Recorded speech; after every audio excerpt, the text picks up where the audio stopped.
tenemos que hablar de un número, 38. 38 bases robadas.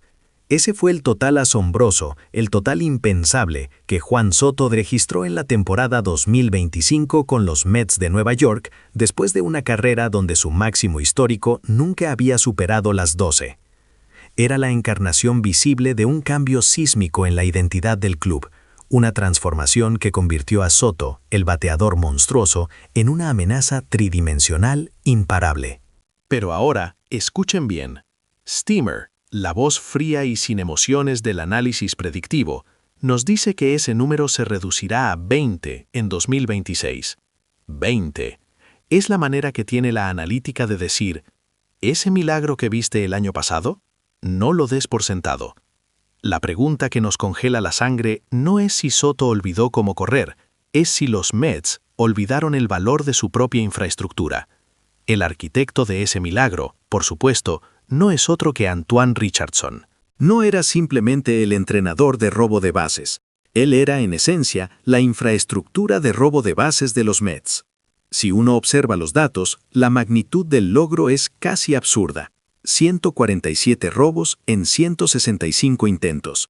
Un récord de éxito del 89.1%, el mejor en todas las grandes ligas.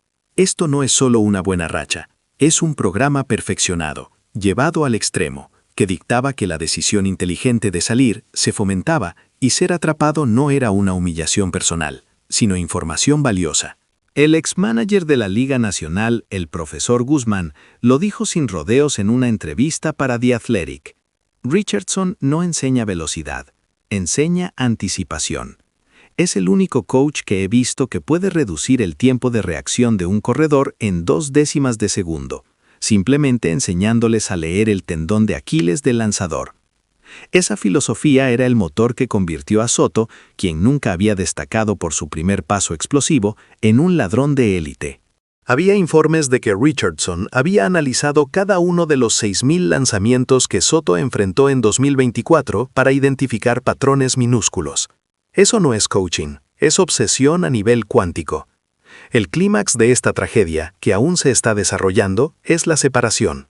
Richardson no se fue porque los Mets ya no lo quisieran. Se fue por un desacuerdo en la negociación, un abismo en la percepción de su propio valor. Él mismo lo resumió como pensamientos diferentes sobre mi valor. Una frase que suena tranquila, pero oculta un profundo reproche. Los Mets, al parecer, vieron su sistema de 89.1% de éxito como un lujo caro, no como la columna vertebral de su nueva identidad. Y aquí viene el golpe de la traición. Ese desacuerdo no lo llevó a un equipo cualquiera, lo llevó directamente a los Bravos de Atlanta, el rival de división más feroz de Nueva York. Este movimiento no es simplemente perder un entrenador, es entregar el manual, el libro de jugadas completo al enemigo. Piensen en ello. Los Bravos, que ya eran un equipo fuerte en 2025 con una tasa de éxito de robo respetable del 75%, ahora tienen al maestro detrás de la cortina.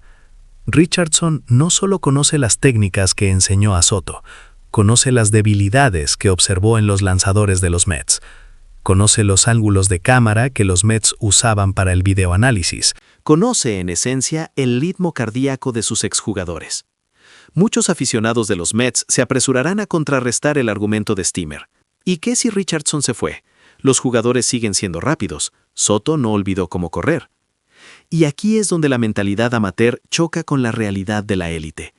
Robar bases a ese nivel, con esa eficiencia ridícula, no es solo velocidad bruta. Es una cultura de entrenamiento diaria. Es la nota específica sobre la inclinación del hombro de un lanzador zurdo antes de un pickoff.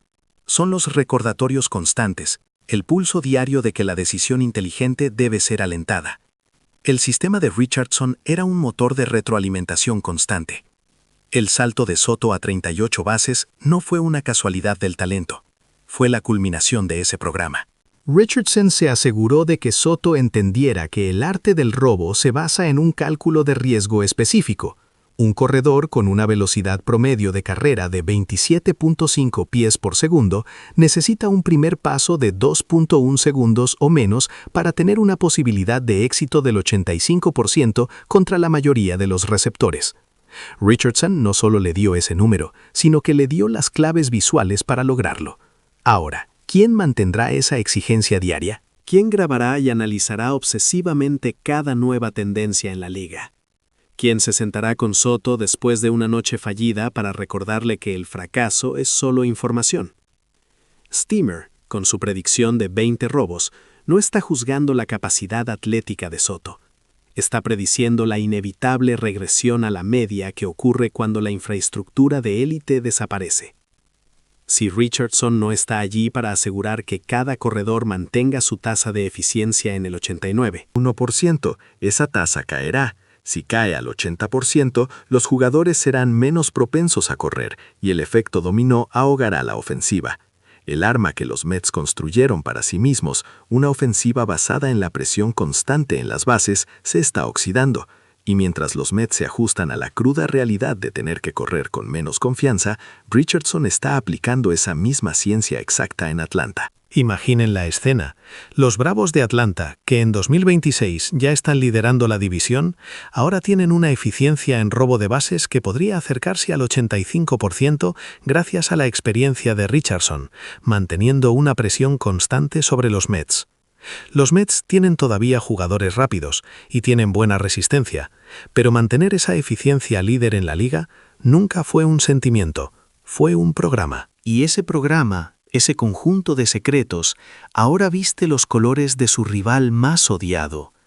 Los Mets no solo perdieron un entrenador, le dieron a los Bravos el manual de cómo desmantelar su propia identidad, base por base, robo por robo.